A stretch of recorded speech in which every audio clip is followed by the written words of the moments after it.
everyone, welcome to our channel DC Janata Say Yes. बाळांनो, आज सोल्युशनचा आपला लास्ट व्हिडिओ आहे आणि आजच्या व्हिडिओमध्ये मी वॅन्ट ऑफ फॅक्टरचं एक आर्टिकल डिस्कस करणार आहे आणि त्याच्यावर एखाद दोन न्यूमरिकल्स. ठीक आहे. आता वॅन्ट ऑफ फॅक्टर म्हणजे एक्झॅक्टली काय, तर बाळांनो आपण ज्या कोलिगेटिव्ह प्रॉपर्टीज शिकतो ना त्या नॉन इलेक्ट्रोलाइटसाठी आहे. कशासाठी आहे बाळांनो? आपण ज्या कोलिगेटिव्ह प्रॉपर्टीज शिकतो म्हणजे काय, जे ऑलरेडी शिकलो. कोणत्या चार कोलिगेटिव्ह प्रॉपर्टीज आहे, तर lowering of vapour pressure, elevation in boiling point, depression in freezing point and osmotic pressure. ह्या ज्या चारही कोलिगेटिव्ह प्रॉपर्टीज आहे ह्या आहे नॉन इलेक्ट्रोलाइटसाठी. कशासाठी आहे बाळांनो? Non electrolyte. मग मॅम ज्या नॉन इलेक्ट्रोलाइटसाठी कोलिगेटिव्ह प्रॉपर्टीज आहेत त्याच इलेक्ट्रोलाइटसाठी असतात का? तर नाही बाळांनो. मग मॅम नॉन इलेक्ट्रोलाइटच्या कोलिगेटिव्ह प्रॉपर्टीज तर आहे, मग इलेक्ट्रोलाइटच्या काय करायच्या? ये तो बहुत नाइंसाफी आहे. मग काय करायचं बाळांनो आता? तर आपल्याला नॉन इलेक्ट्रोलाइटच्या ह्या ज्या चारही कोलिगेटिव्ह प्रॉपर्टीज शिकलो ह्या ॲप्लिकेबल आहे फॉर नॉन इलेक्ट्रोलाइट. आता आपल्याला ह्या कोलिगेटिव्ह प्रॉपर्टीज शिकायच्या आहे फॉर इलेक्ट्रोलाइट. मग बाळांनो काय करायचं, तर आपल्याला आता इलेक्ट्रोलाइटच्या कोलिगेटिव्ह प्रॉपर्टीज काढायच्या आहेत. पण त्या कशा काढायच्या, म्हणजे all of a sudden out of the blue काही आयडियाच नाही आहे. कशा काढायच्या, तर बाळांनो इलेक्ट्रोलाइटच्या कोलिगेटिव्ह प्रॉपर्टीज काढायच्या आणि रेफरन्सला ठेवायच्या नॉन इलेक्ट्रोलाइटच्या प्रॉपर्टीज. जसं माझी एक फ्रेंड आहे, सपोज ही माझी फ्रेंड आहे. ठीक आहे, ही माझी फ्रेंड आहे आणि ही मी आहे. ठीक आहे, ऑलवेज स्माइलिंग. सो माझ्या फ्रेंडला आहे 90%, पण तुम्हाला माझे पर्सेंटेज माहिती नाही आहे. तर बाळांनो तुम्ही माझे पर्सेंटेज कॅल्क्युलेट करणारे with reference to her percentage. आल्या लक्षात? तसंच कोलिगेटिव्ह प्रॉपर्टीजचं असतं. तुम्हाला कोलिगेटिव्ह प्रॉपर्टीज नॉन इलेक्ट्रोलाइटच्या कशा काढायच्या माहिती आहेत, फॉर्म्युलाज आपण शिकलो, पण तुम्हाला इलेक्ट्रोलाइटच्या माहिती नाही आहे. सो आपण इलेक्ट्रोलाइटच्या कोलिगेटिव्ह प्रॉपर्टीज कशा काढायच्या ते बघणार आहे with respect to non electrolyte. Is it clear? So how do you define van't Hoff factor? तर बाळांनो वॅन्ट ऑफ फॅक्टर, हा जो वॅन्ट ऑफ फॅक्टर आहे बाळांनो, it is represented by small i, छोटू आई. कसा आहे? छोटू आई. वो वैंट ऑफ फैक्टर को कैसे बोलेंगे, तो बाळांनो van't of factor is used to obtain the colligative properties. CP म्हणजे कोलिगेटिव्ह प्रॉपर्टीज ऑफ इलेक्ट्रोलाइट. आपल्याला इलेक्ट्रोलाइटची माहिती नाहीये ना. So Van't of factor is used to obtain the colligative properties of electrolyte with respect to that of non-electrolyte. ठीक है? So to obtain the colligative properties of electrolyte, to obtain the colligative properties of electrolyte with relations to non-electrolyte, with relations to non-electrolyte. ठीक है? To obtain the colligative properties of electrolyte with respect to or with relation to non-electrolyte. बाळांनो छिंदी आहे. कसं आहे? छिंदी. पहिली colligative property सांगा बरं कोणती आहे? आहो बोला ओ. Lowering of vapour pressure.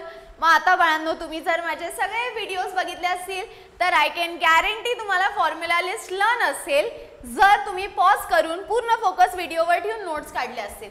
और नहीं तो फिर से पीछे जाओ और सारे व्हिडिओज देखो. लोअरिंग ऑफ वेपर प्रेशरचा फॉर्म्युला बघा काय, delta P is equal to x2 into P01. ठीक आहे. आणि हाच जर in terms of molar mass बघायचा असेल तर delta P upon P01 is equal to, line मारा महत्वाचं आहे. ठीक आहे, म्हणजे अरे फ्रॅक्शनसाठी W ल्या M ल्या, W ल्या M ल्या, M2 ल्या M1 ल्या, W2 ल्या W1 ल्या. डन. हे झालं लोअरिंग ऑफ वेपर प्रेशर. आधी काय करायचं बाळांनो, चारही कोलिगेटिव्ह प्रॉपर्टीज आणि त्यांचे फॉर्म्युलाज घेऊन घेऊ. आहो बोला ओ. दुसरी कोणती आहे? Elevation in boiling point. Elevation in boiling पॉइंटचा फॉर्म्युला काय? Delta TB is equal to KB into छोटू एम. कसा एम? छोटू m, small m. Small m म्हणजे मोलॅलिटी. ठीक आहे. आता हेच जर in terms of molar mass असेल तर delta TB is equal to 1000 KB राहिलं ना ओम. 1 KB into 1000 into W2 upon W1 into M2. झालं एलिव्हेशन इन बॉइलिंग पॉइंट. तिसरं बोला रे, depression in freezing point. Same आहे, फक्त डेल्टा टीबीच्या जागी डेल्टा टीएफ, केबीच्या जागी केएफ. केबीला काय म्हणायचं बाळांनो? एब्युलोस्कोपिक कॉन्स्टंट. आणि केएफ ला काय म्हणायचं? Cryoscopic constant. ठीक आहे. Delta TF is equal to KF into हेच in terms of molar mass कसं? KF into 1000 into W2 upon W1 into M2. बरोबर आहे. आणि ऑस्मोटिक प्रेशर काढायचं असेल तर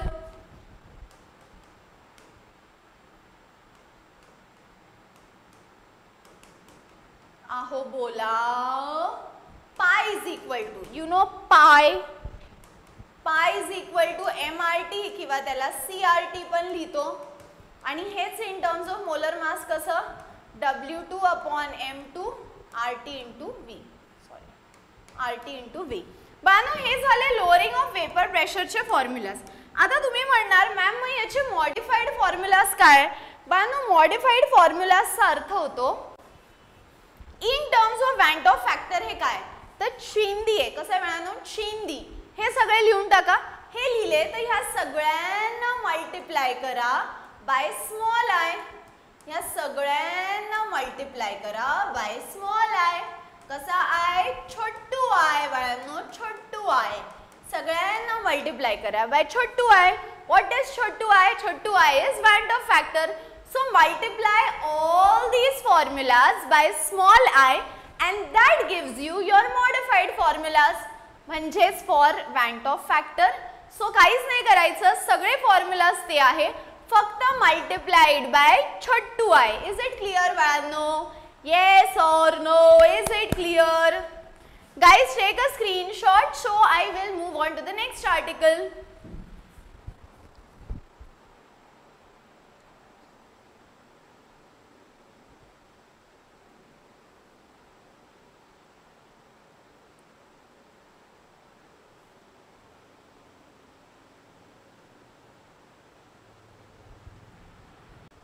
ओके बाळांनो आता बघा नेक्स्ट आहे, याच्याशीच रिलेटेड आहे, relation between want Hoff factor and degree of dissociation. ठीक आहे. वाचून खूप घाणेरडी वाटते हेडिंग कारण ही खूप मोठी आहे, पण डेरिवेशन तितकंच चिंदी आहे. ठीक आहे. बाळांनो डिसोसिएशनचा अर्थ कळतो का रे तुम्हाला? डिसोसिएशनचा अर्थ आहे ब्रेकअप, बुरा हुआ, बहुत ही बुरा हुआ. ठीक आहे. सो इथून पुढे कोणाचं ब्रेकअप झालं ना बाळांनो, असं नाही बोलायचं की अरे यार तुला माहिती आहे का त्यांचं ब्रेकअप झालं, असं नाही बोलायचं. काय बोलणार तुम्ही? अरे तुला माहिती आहे का त्यांचं डिसोसिएशन झालं, म्हणजे ते वेगळे झाले. आणि तेच जर त्यांचं पॅचअप झालं बाळांनो, पॅचअप झालं तर म्हणायचं अरे तुला माहिती आहे का ते दोघं नाही का त्यांचं ब्रेकअप झालं होतं, मग ब्रेकअप नाही काय बोलायचं? डिसोसिएशन. आता झालं त्यांचं पॅचअप, पॅचअप म्हणजे आता झालं त्यांचं असोसिएशन. ब्रेकअप झालं तर डिसोसिएशन आणि पॅचअप झालं तर असोसिएशन. वा वा वा वा, नाईस. चलो नेक्स्ट बघा बाळांनो, relation between want Hoff factor and degree of dissociation. आता AX आणि BY आहे, याला कसं लिहिणार बघा बाळांनो. जर Na2 असेल, काय असेल? Na2, मग तुम्ही त्याला 2Na पण लिहू शकता. अरे हो ना, Na2 असेल तर 2Na, मग AX असेल तर XA प्लस BY आहे, मग BY ला YB म्हणायचं. काय म्हणायचं? YB. ठीक आहे. आता इथे Y आहे ना, हा Y वर न्या, इथे X आहे ना क्रॉस मल्टिप्लायनी इथे न्या. अरे येस और नो, वाय वर द्या पॉझिटिव्ह साईन, एक्स वर द्या नेगेटिव्ह साईन. चिंदी आहे बाळांनो, इथे वाय वाय वर न्या, इथे एक्स आहे एक्स वर न्या, वाय वर द्या प्लस, एक्स वर द्या मायनस.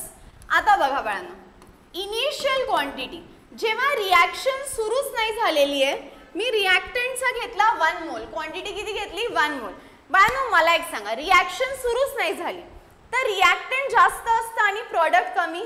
जसं जसं रिॲक्शन पुढे जाते रिॲक्टंट कमी कमी कमी कमी कमी कमी कमी कमी कमी होतं आणि प्रॉडक्ट वाढतं. So as the reaction moves forward, reactant will decrease and product will increase. बरोबर आहे. तसंच जर तुम्ही कार्यक्रम सुरूच नाही केला, ठीक आहे, कार्यक्रम सुरूच नाही केला तर प्रॉडक्ट बनणारच नाही. प्रॉडक्ट बनण्यासाठी आधी तुम्हाला कार्यक्रम करावा लागेल, म्हणजे रिॲक्शन. तर बाळांनो जर रिॲक्शन सुरूच नाही केली तर रिॲक्टंट आहे तितकंच राहणार आहे, प्रॉडक्ट कसं राहील 0 0. पण बाळांनो जसं जसं रिॲक्शन पुढे जाते रिॲक्टंट कमी कमी कमी कमी कमी कमी होतं आणि प्रॉडक्ट वाढतं. मग बाळांनो मला एक सांगा, आता रिॲक्टंट आहे 1 मोल, 1 मोल मधले प्रॉडक्ट बनण्यासाठी गेले अल्फा अल्फा. ठीक आहे, रिॲक्टंट होतं 1 मोल, मग 1 मोल मधले काही जाऊन प्रॉडक्ट बनले तर किती प्रॉडक्ट बनले अल्फा अल्फा. आता बघा काय करा, बघा बाळांनो मला सांगा, माझ्या क्लासमध्ये 100 स्टुडंट्स आहेत, 100 मधले 50 गेले बाहेर, मागे किती राहिले 100 मायनस 50. अजून एक एक्झाम्पल देऊ का, माझ्या क्लासमध्ये 80 स्टुडंट्स आहेत, 80 मधले 40 बाहेर गेले, मग मागे किती राहिले 80 मायनस 40. तसंच बाळांनो 1 मोल मधले अल्फा अल्फा बाहेर गेले, मग मागे किती राहिले 1 मायनस अल्फा, मागे किती राहिले 1 मायनस अल्फा. जम्या बाळांनो इथपर्यंत, अरे येस और नो, मागे किती राहिले बोला 1 मायनस अल्फा. येस और नो बाळांनो, येस और नो. मग आता बघा काय करायचं, I इज इक्वल टू ह्या सगळ्यांचं सम करा. ठीक आहे, आयचा फॉर्म्युला बघा, number of units after dissociation म्हणजे ब्रेकअप नंतर, म्हणजे फायनल वाले, number of units after dissociation upon total number of units before dissociation. Before dissociation ब्रेकअपच्या आधी किती होते आणि ब्रेकअपच्या नंतर. मग आधी कसं होतं 1 मोल होते इनिशियल, त्याच्यातले रिॲक्शन सुरूच नाही झाली तर प्रॉडक्ट बनलं का नाही 0 0. पण फायनल मध्ये काय होतं, तुम्ही 1 मोल घेतला होता त्याच्यातले बाहेर किती गेले अल्फा अल्फा, मग मागे किती राहिले 1 मायनस अल्फा. मग I is equal to number of units after dissociation. After dissociation म्हणजे फायनल, काय काय बाळांनो 1 मायनस अल्फा प्लस, आता इथे अल्फा आहे, अल्फा अल्फा बाहेर गेले म्हणून मी लिहिणार plus alpha plus alpha. But किती युनिट्स आहे बाळांनो एक्स, म्हणून इथे लिहिणार एक्स. इथं किती युनिट आहे बाळांनो वाय, म्हणून इथं लिहिणार y. So x alpha plus Y alpha. बरोबर आहे. Number of units after dissociation 1 minus alpha plus alpha alpha गेले पण किती alpha x alpha y alpha upon total number of units before dissociation. ब्रेकअपच्या आधी काय होतं 1 प्लस 0 0. मग त्याच्यापेक्षा फक्त 1 लिहिला तर चालेल, फक्त 1 पुढे जाऊन तो 1ही नाही लिहिला तरीही चालेल. म्हणजे हे कसं दिसेल बाळांनो बोला, I is equal to 1 minus alpha plus X alpha plus Y alpha. खाली 1 आहे का नाही आहे काहीच फरक पडत नाही. मग I इज इक्वल टू, आता बघा बाळांनो तुम्हाला इथे कॉमन काय काय दिसतंय अल्फा. मग इथे लक्षात ठेवा 1 प्लस अल्फा. कसं लक्षात ठेवा 1 प्लस, कसं लक्षात ठेवणार आता 1 प्लस. तर मम्मी मला फोन पाहिजे, मला काय पाहिजे फोन. मम्मी म्हणाल बेटा कोणता फोन पाहिजे, तर आपण काय म्हणणार मम्मी मला 1 प्लस पाहिजे. फोटो एकदम छान येतात आणि मी एकदम हँडसम दिसतो. ठीक आहे, तर मग I is equal to 1 plus. आता ब्रॅकेट मध्ये बघा काय लिहायचं x plus y minus 1. Ma'am असं का लिहायचं, तर बघा बाळांनो alpha into x x alpha, alpha into y y alpha आणि alpha into minus 1 alpha into minus 1 म्हणजे मायनस अल्फा. आलं का लक्षात. त्याच्यामुळे मी काय सांगितलं 1 plus alpha into x x alpha plus alpha into y y alpha आणि अल्फा इंटू -1 काय झालं मायनस अल्फा. जेव्हा बाळांनो आता ह्या x प्लस वायला म्हणायचं n, x प्लस वायला काय म्हणायचं n. मग i is equal to 1 plus alpha आणि ब्रॅकेटमध्ये x प्लस वायला काय लिहायचं n, x प्लस वायला काय लिहायचं n. Is it clear till here बाळांनो. आता हा 1 इथे प्लस आहे, तिथं गेला तर काय होईल minus. So i minus 1 is equal to alpha into n minus 1. आता अल्फाला तिथेच ठेवलं तर हा n मायनस 1 खाली जाईल. i minus 1 upon n minus 1 is equal to alpha. आलंय लक्षात. काय केलं मी अल्फाला तिथेच ठेवलं, n मायनस 1 ला खाली घेतलं. So i minus 1 upon n minus 1 is equal to alpha. चिंदी आहे बाळांनो. येस और नो, येस और नो. एकदा रिपीट करू का परत. हे बघा काहीच नाही करायचं. ax आणि by आहे, ठीक आहे. ax ला लिहा xa, by ला लिहा yb. ठीक आहे. चार्जेस तुम्ही नाही लिहिले सध्या तरी चालेल, तुम्हाला हा कॉन्सेप्ट समजणं इम्पॉर्टंट आहे. इनिशियल तुम्ही किती घेतला 1 मोल. कार्यक्रम सुरूच नाही झाला तर प्रॉडक्ट कसं असेल 0 0. मग फायनली काय होतं कार्यक्रम सुरू होतो, अल्फा अल्फा बाहेर गेले, मग मागे किती राहिले बाळांनो 1 मायनस अल्फा. रिॲक्टंट आहे म्हणून x घ्या, इथं कोएफिशियंट घ्या y. आता i चा फॉर्म्युला काय सांगतो, ब्रेकअप नंतर काय झालं आफ्टर डिसोसिएशन, ब्रेकअप नंतर काय झालं आपण आधी कार्यक्रम कसा होता म्हणजे बिफोर डिसोसिएशन. मग बाळांनो आफ्टर ब्रेकअप काय झालं, आफ्टर ब्रेकअप म्हणजे थोडक्यात फायनल वालं. आफ्टर ब्रेकअप म्हणजे हे फायनल वालं आणि बिफोर ब्रेकअप म्हणजे इनिशियल वालं. ठीक आहे. काहीच नाही करायचं. आता फक्त व्हॅल्यूज पुट करायच्या. कशा पुट करणार बघा. i is equal to 1 minus alpha plus X alpha plus Y alpha upon after breakup झालं हे upon before breakup. Before breakup बरोबर 1च होतं. आता काय करायचं i is equal to 1 minus alpha plus X alpha plus Y alpha. बाळांनो सगळ्यांमधून कॉमन कोण निघणार आहे अल्फा आणि इथे लिहा 1 प्लस. आता इथे लिहा x प्लस वाय मायनस 1. असं का alpha into x x alpha, alpha into y y alpha आणि अल्फा इंटू -1 मायनस अल्फा. बरोबर आहे बाळांनो. आता काय करायचं पुढे बघा. x प्लस वायला घ्या n, x प्लस वायला काय घ्या n. बस तिथे सबस्टिट्यूट करा. i is equal to 1 plus alpha आणि n मायनस 1. बरोबर आहे. आता हा 1 तिकडे गेला, इकडे प्लस आहे, तिकडे जाऊन काय होणार 1 i मायनस 1. मग इथे काय राहणार बोला is equal to alpha into n minus 1. n minus 1 इथं मल्टिप्लिकेशन मध्ये खाली आला तर divide i minus 1 upon n minus 1 is equal to alpha. Is it clear बाळांनो. गिव मी अ येस और no in the chat section. अरे यार chat नाही आहे ना, हा तर रेकॉर्डेड आहे. तुम्हाला understood in the comment section बोलायचं आहे. चलो take a screenshot guys, take a screenshot.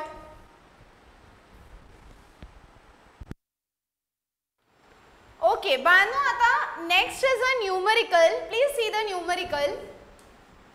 बाळांनो न्यूमरिकल बघा काय सांगतो. ठीक आहे.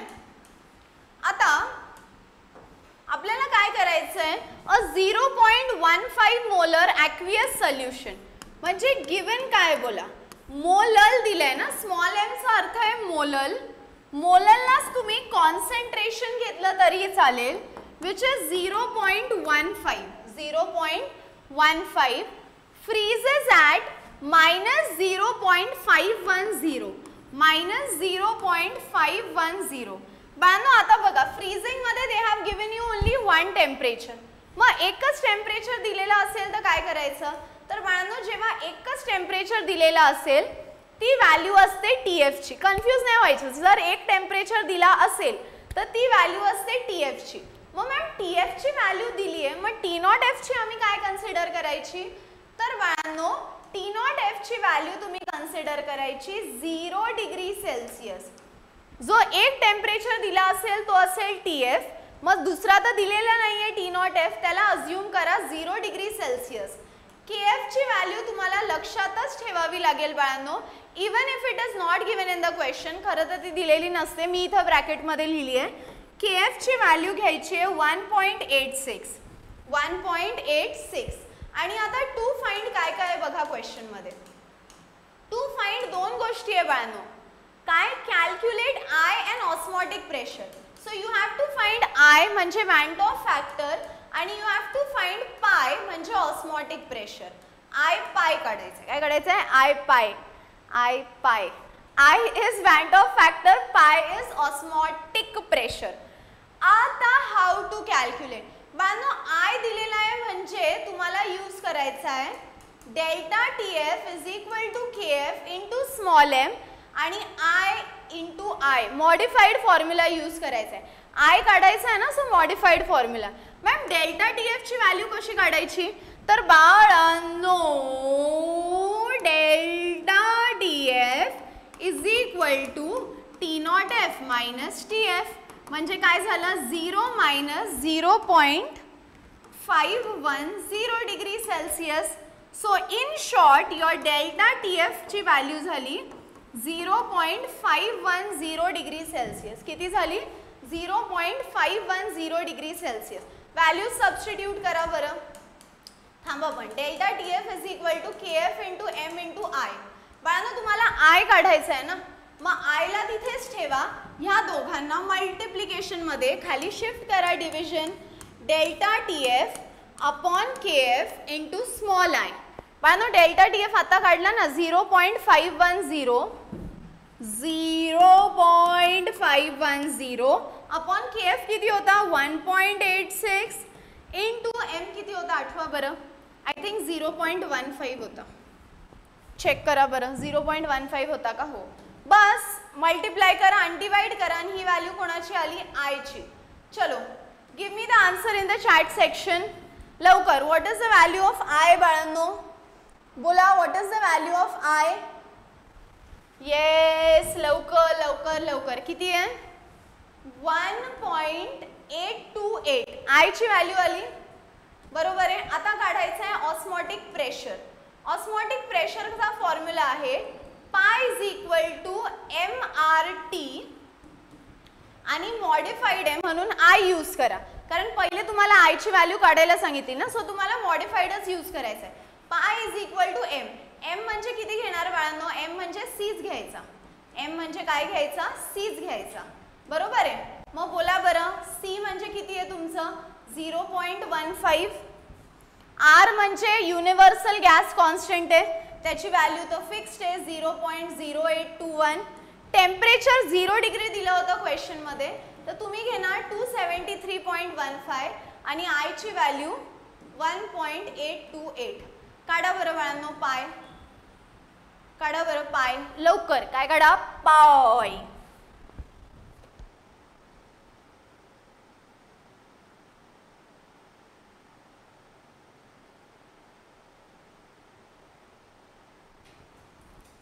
चलो फास्ट. बाळांनो ऑस्मॉटिक प्रेशर आहे, सो युनिट येणार आहे ATM. तुम्ही आन्सर काढायचे and let me know in the chat section. ठीक आहे. कॅल्क्युलेट करा answer and let me know in the chat section fast.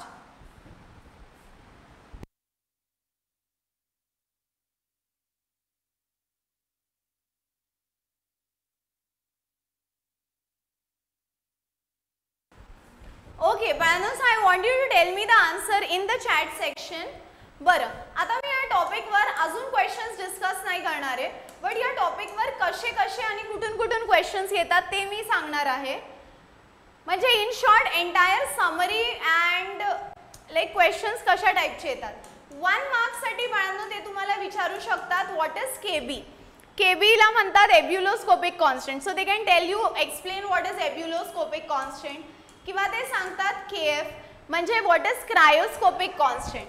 त्यानंतर थर्ड आणि महत्त्वाचं म्हणजे हेनरीज लॉ जो आहे, solubility is directly proportional to pressure. याच्यावर 2 मार्क्ससाठी इथून न्यूमरिकल घेतो. 2 मार्क्ससाठी काय येतो बाळांनो? न्यूमरिकल येतो हेनरीज लॉवर. त्यानंतर fourth explain the statement and formula for Raoult's law. तर बाळांनो क्वेश्चन येतो इथून, तो पण 2 मार्क्ससाठी येतो. त्यानंतर बाळांनो you have to study the 4 colligative properties, 4 colligative properties आणि तेच 4 in terms of molar mass, आणि तेच 4 in terms of molar mass. तर बाळांनो असे करून ह्या टॉपिकमध्ये टोटल करून तुमच्याकडे बनतात 6 आर्टिकल, म्हणजे 8 फॉर्म्युलाज आहेत. या 8 फॉर्म्युलाज पैकी गॅरंटीड, आय कॅन गॅरंटी, एकदम बेट, एक तरी न्यूमरिकल डेफिनेटली येतो. मिनिमम एक तरी न्यूमरिकल येतो. त्यानंतर नेक्स्ट आर्टिकल जे तुम्हाला इथून करायचं आहे, वॅन्ट ऑफ फॅक्टर, जे मी आजच्या लेक्चरमध्ये एंडिंगला डिस्कस केलं ते वॅन्ट ऑफ फॅक्टर आणि त्याचे मॉडिफाईड फॉर्म्युलाज. सो इथून क्वेश्चन्स कसे येतात, मोस्टली न्यूमरिकल्स येतात. हां, त्यानंतर डेफिनेशन एक येऊ शकते सॅच्युरेटेड वेपर प्रेशरची. सॅच्युरेटेड वेपर प्रेशरची डेफिनेशन येऊ शकते विच इज फॉर 1 मार्क. आलंय लक्षात? बस इतक्या टाईपचे क्वेश्चन येऊ शकतात. हेनरीज लॉवर येतं, रॉल्ड्सवर येतं, 4 कोलिगेटिव्ह प्रॉपर्टीज आणि तेच इन टर्म्स ऑफ मोलर मास याच्यावर क्वेश्चन येतात, न्यूमरिकल्स येतात आणि वॅन्ट ऑफ फॅक्टरचा एक आर्टिकल आहे विच इज इम्पॉर्टंट. चालेल बाळांनो. So that is all for the solution video and coordination मी घेतलाय यूट्यूबवर, सोल्युशन पण मी घेतलाय. नेक्स्ट टॉपिक जो मी यूट्यूबवर घेणार आहे बाळांनो that is halogen topic. 12th साठी ऑर्गॅनिक केमिस्ट्रीचा फर्स्ट टॉपिक आहे हॅलोजन, आणि halogen is a very very very very very very important topic. मी सगळे डेफिनेशन्स आणि मेकॅनिझम आणि रिॲक्शन आणि प्रॅक्टिस क्वेश्चन, एक्सरसाइज क्वेश्चन हे सगळे लाईव्हमध्ये डिस्कस करणार आहे. So my dear friends, see you all in my next live on probably on Thursday or Friday. I will update it accordingly and let's meet for the next topic which is halogen. Bye bye once again. TC Janta say yes. Thank you.